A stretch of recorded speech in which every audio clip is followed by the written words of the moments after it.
नमस्कार साथियों, राधे राधे। आपका स्वागत है हमारे इस यूट्यूब चैनल पर।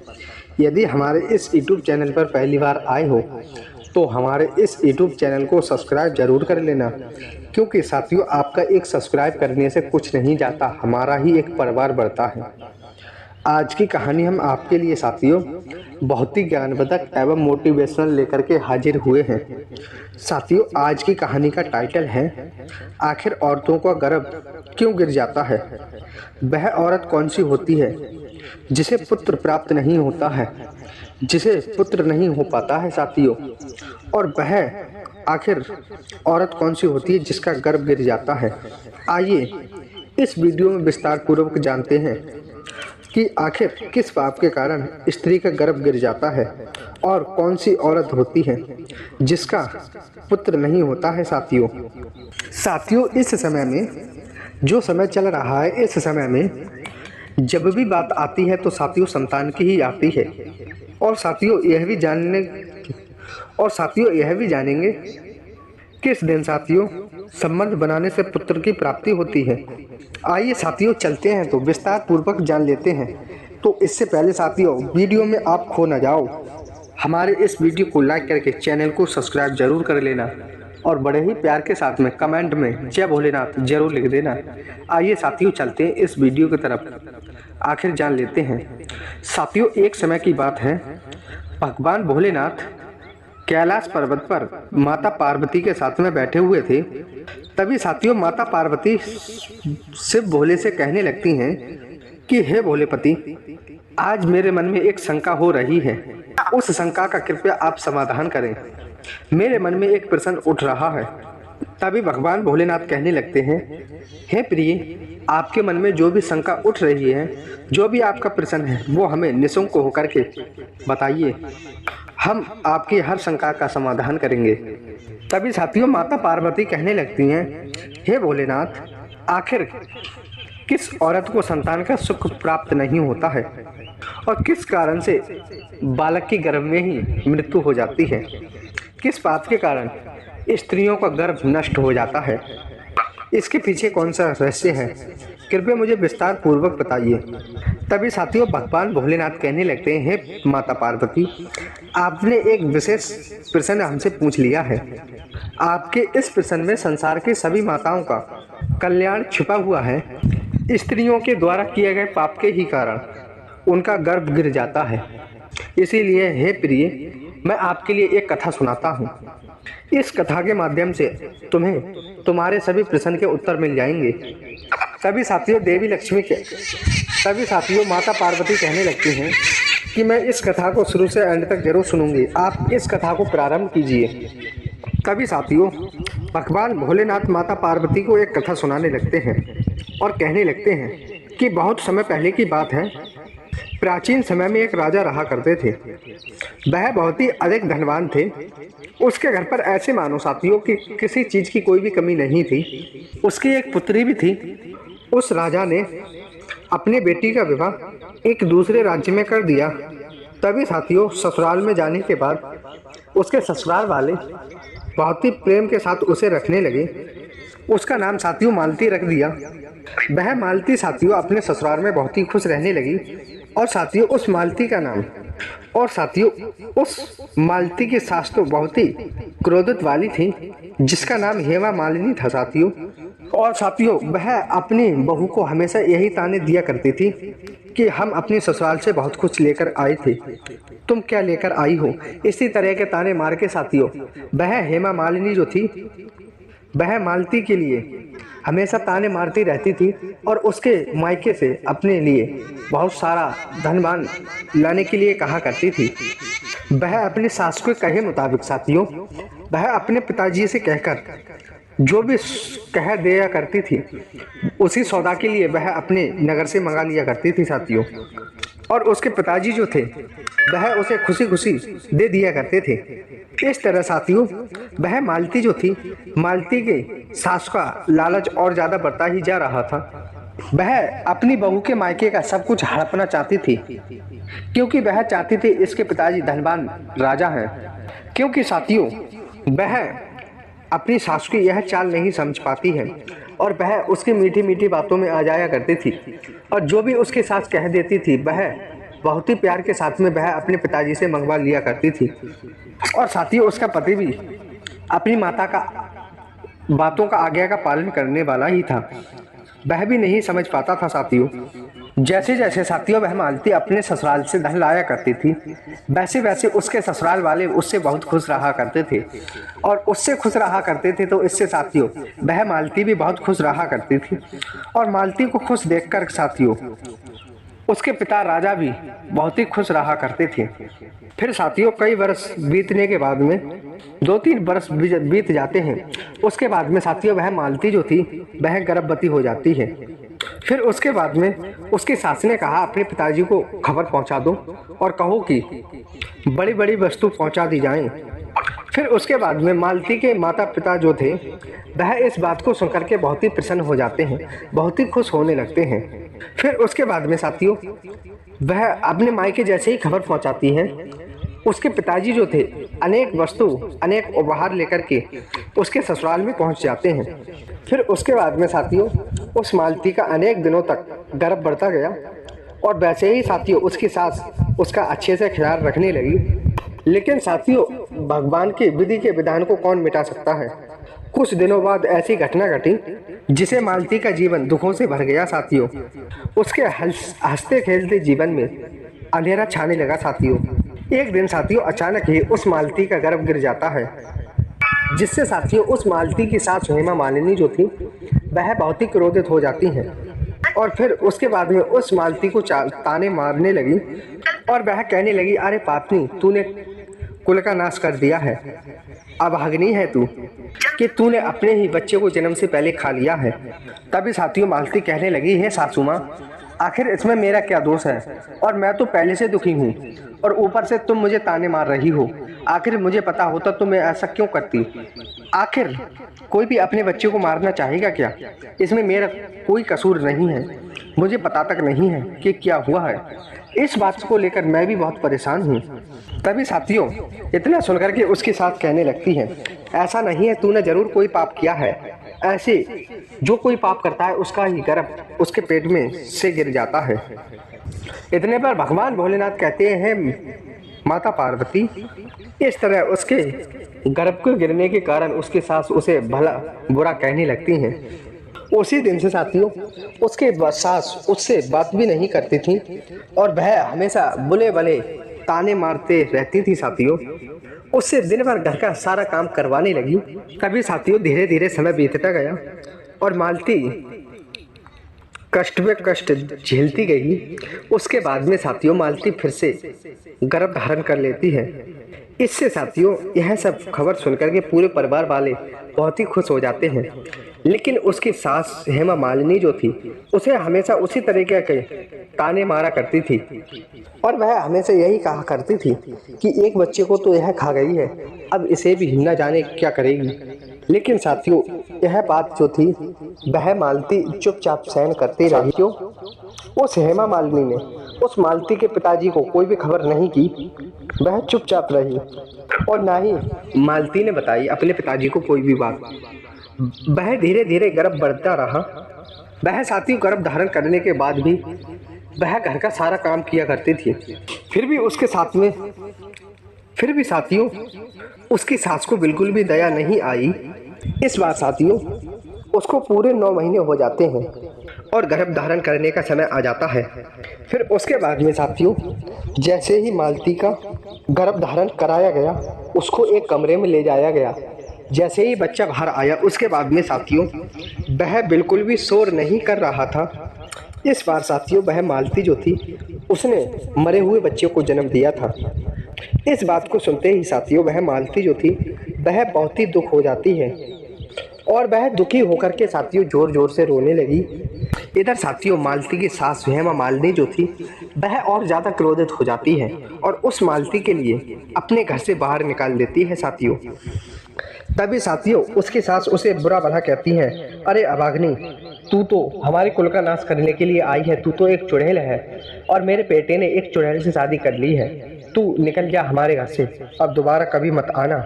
इस तरह की साथियों मालती बात सुनकर कहने लगती है कि अरे, एक पत्नी का तो पति ही सब कुछ होता है। आखिर मेरी जिंदगी पति के बिना कैसे कटेगी? अपने पति को छोड़कर मैं कहाँ जाऊंगी आखिर? कृपया आप मुझे घर से ना निकालिए। मैं घर के किसी कोने में पड़ी रहूंगी। मैं घर का सारा काम करूंगी।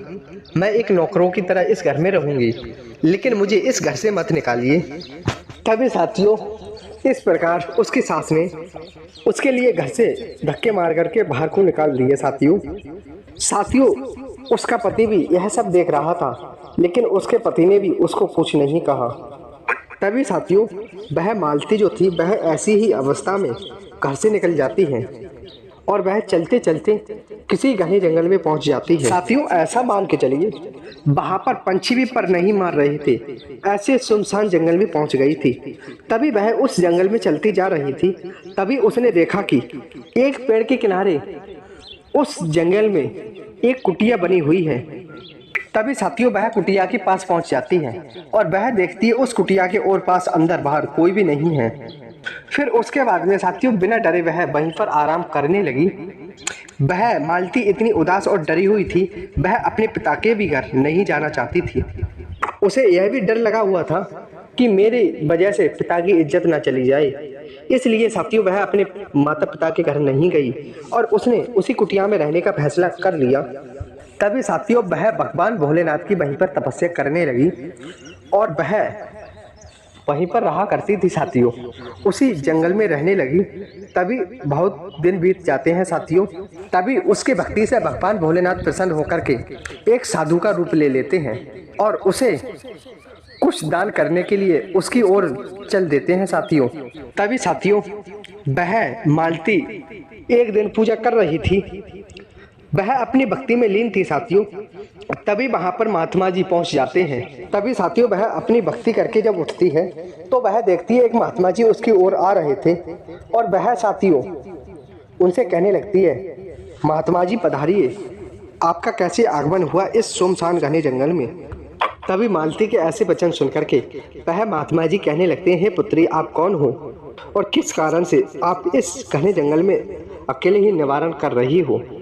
यदि आपकी कोई भी गोपनीय बात ना हो तो मुझे सत्य सत्य बताओ, तुम यहाँ पर अकेली क्यों रह रही हो? इसके पीछे का कारण क्या है?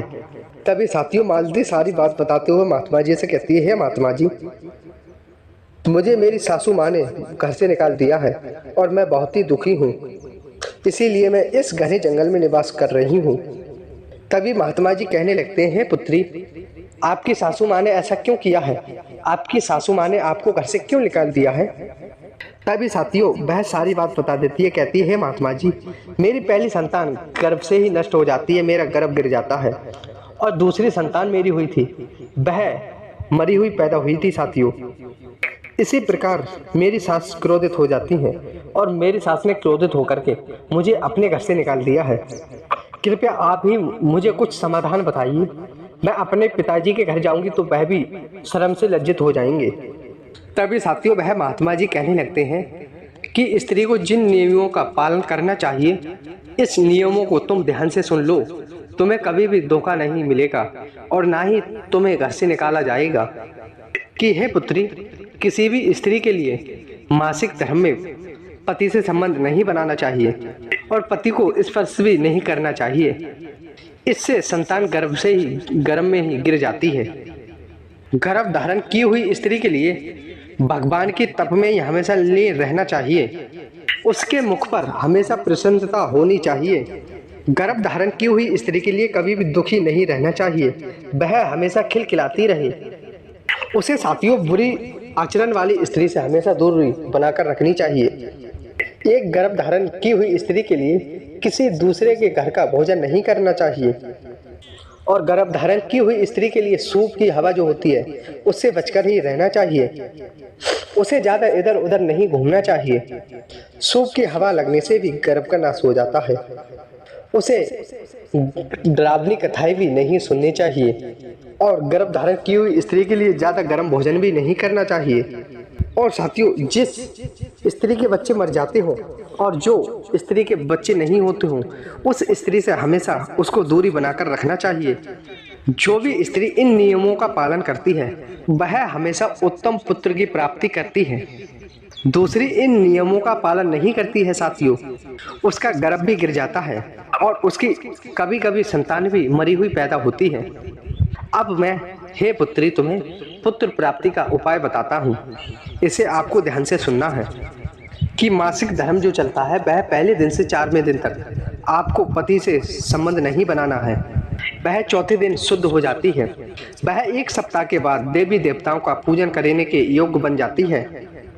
संबंध बनाते समय पति पत्नी के बीच में जैसा ही मन में संबंध होगा, वैसे ही मन में विचार होंगे, वैसे ही संतान प्राप्त होती है। यौमन तिथि वाली रात में सहवास करने से पुत्र की प्राप्ति होती है और यौमत तिथि वाली रात में सहवास संबंध बनाने से कन्या का जन्म होता है साथियों। यौमन तिथि का अर्थ होता है साथियों द्वादशी, चतुर्दशी, छठ, अष्टमी, दशमी, द्वादशी, 14 साथियों यह होता है। और अयोमती तिथियां होती हैं साथियों एकादशी, त्रयोदशी, पंचमी, सप्तमी, एकादशी साथियों ये होती हैं। सप्तमी, नौमी यह होती हैं साथियों। तभी साथियों वह महात्मा जी कहते हैं कि हे पुत्री, मैंने आपके लिए पुत्र प्राप्ति की और संतान प्राप्ति के लिए मैंने बहुत सारे उपाय बता दिए हैं। तुम इन नियमों का पालन करो, तुम्हें उत्तम सुख प्रदान होगा और उत्तम ही आपको संतान प्राप्त होगी।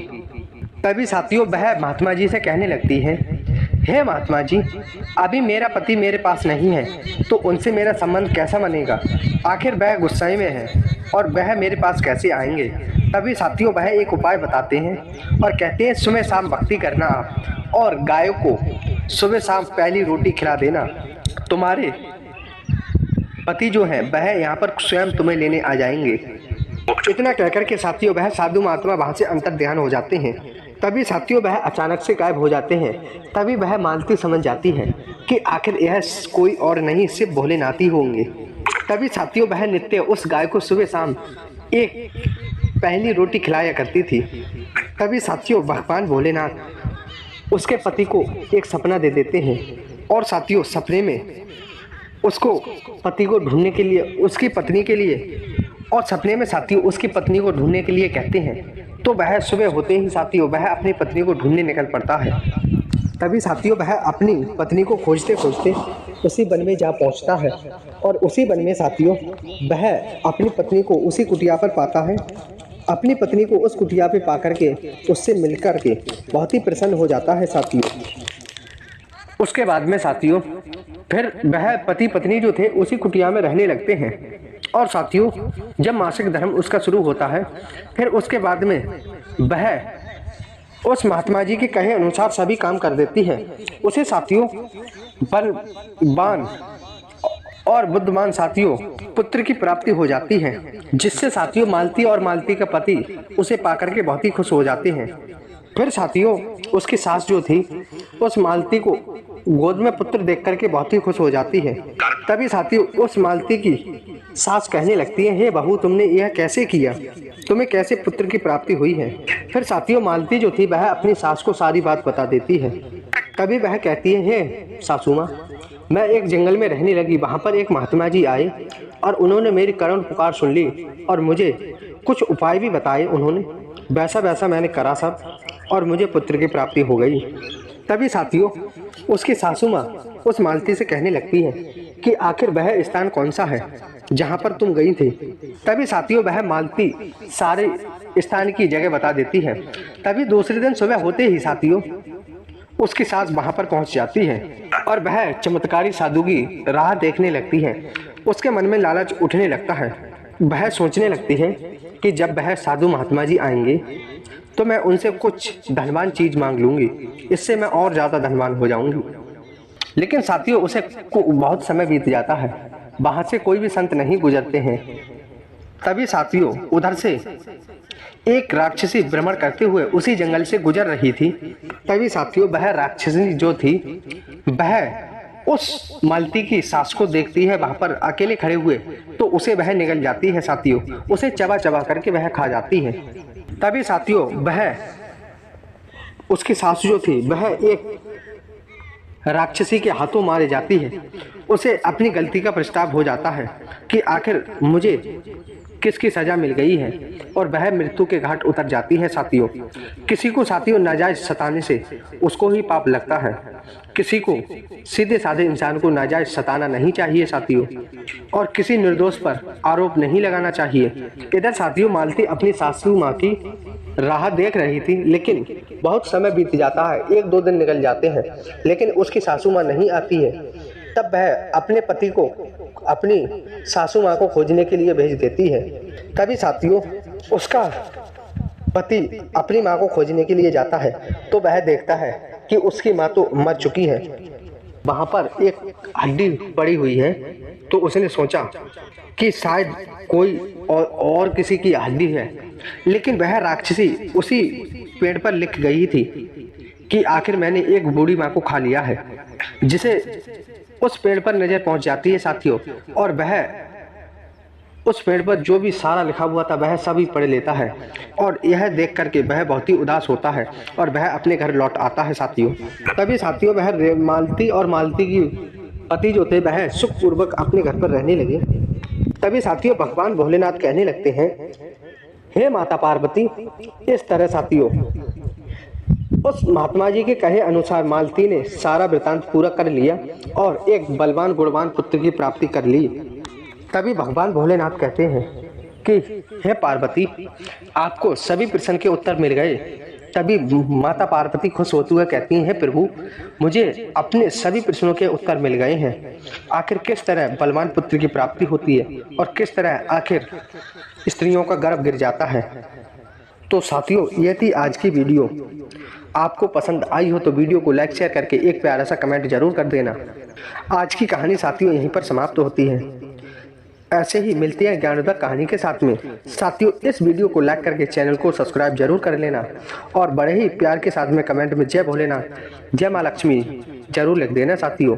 धन्यवाद साथियों, मिलते हैं एक ऐसी ही प्यारी सी ज्ञानवर्धक कहानी के साथ में। जय श्री कृष्ण, राधे राधे। धन्यवाद साथियों।